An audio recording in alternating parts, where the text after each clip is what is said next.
name is Beth Javi here for BoardGameGeek and at Gen Con Online. I'm with Florian Beignet from Blue Orange Games, and you're here to show us a quick walkthrough of one of your 2020 titles, Animix. Yeah, hi. Good to see you again. Animix is a 2 to 6 player strategy game. So depending on the amount of players, we'll have different animals to play with. But at the end of the day, we're always making a grid, just like the one shown on the screen right now. So here we have the setup for 3 players. So there should be 4 different kinds of animals.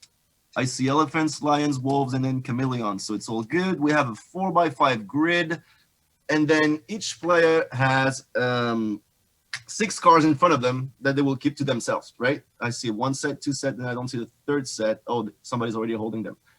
So in this game, you're trying to get as many points as you can. On your turn, each time what you're going to do is you're going to have to put a card face either up or down in front of you. This card you put in front of you will be part of your final hand. Now, how do you score points at the end of the game? At the end of the game, you're going to score points for each animal if you have the majority of them in your final hand. Okay? For example, to score the wolf points, you want to be the player that has the most amount of wolves in front of you. Now, each animal is going to help you score points differently. Looking at the wolves, at the end of the game, you're going to score points for the wolf if you have the most of them, and the wolf score 2 points per wolf that's on the edge of the grid. In this configuration right here, we'll have 2, 4, 6 points for the wolves because there's 3 of them being on the edge, okay?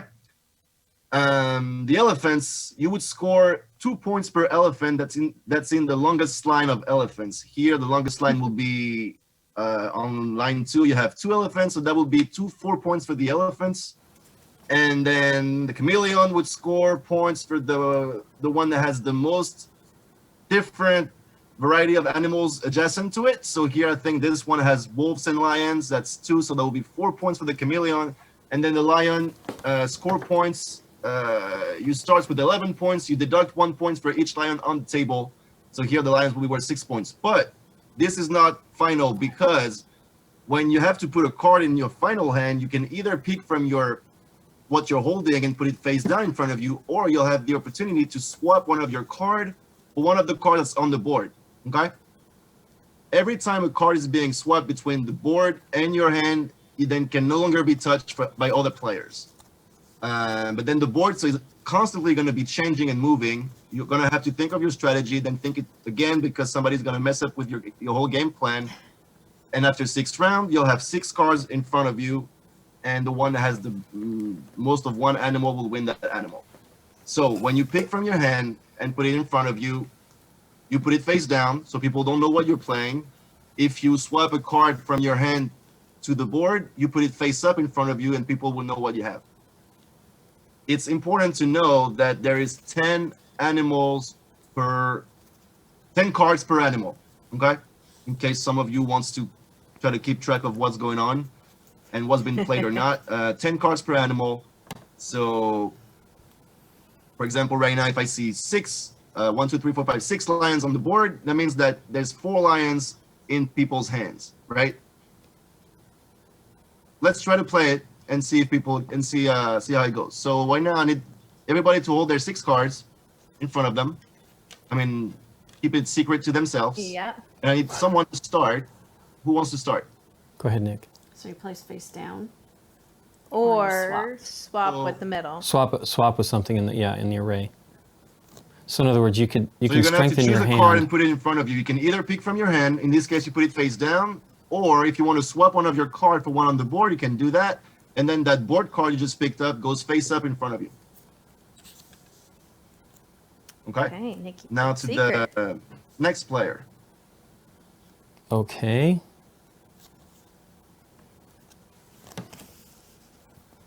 Ooh. Okay.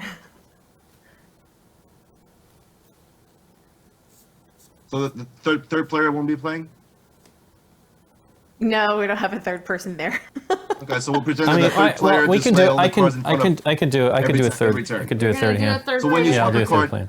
so now that you swap this card, you're gonna grab one of those tokens, and you're gonna place it on top of that chameleon that you just added to the board. Like this, and this is just to show that this card can no longer be swapped by other players. So this one will stay there forever. Neat. Florian, Okay. does a chameleon this next first, to never mind, another then chameleon this count again. as a different animal? Yes. Yes, it does. Yes, it does. So we'll swap with that.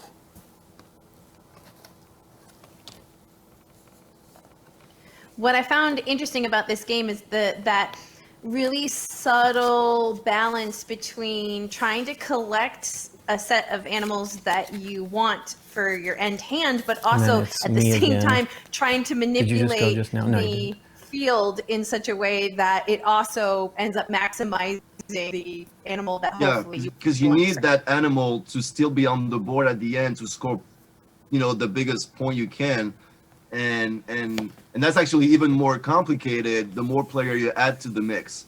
When we played this game with 6 players, it is a really interesting Now yet it's this frustrating game hand, then you. because you have a strategy, but then 6 players later, 6 turns later, you got to think of something else because people have been switching the board so much that it's a really neat one. Now, while Lincoln and Nikki continue to play in the background, let's talk about availability for this one as well, if people wanted to go pick this up. Same as Cross Clues. This one's available here everywhere now. Yep. It's out and about. How long do you think a full game would take? I know there's a pretty big player range for this, but because this is a fairly quick game to. I'd say if players are the same style as me, it takes about 10 to 15 minutes. If some people like to take their time and really think their strategy far ahead, it could take up to a half hour, especially in a 6-player game. But average, I'll say about 10 to 15 minutes. And then I was wondering too if you wouldn't mind. There's also 8 different animals to pick from, so you don't always have to play with the same animals, and they all score differently. I was wondering too if you might talk a little bit about the art style for this game, because a couple people have been commenting in the chat that this game is very vibrant to look at, that the illustrations are very rich looking.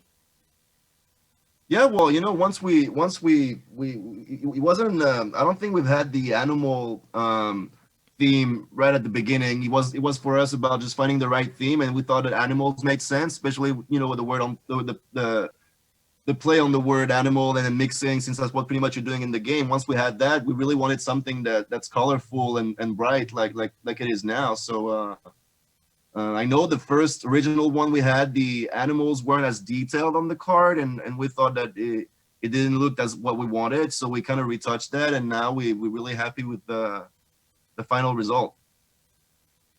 Wonderful. Well, Florian, in our last minute here, was there anything else you wanted to share coming up news-wise from Blue Orange for 2020?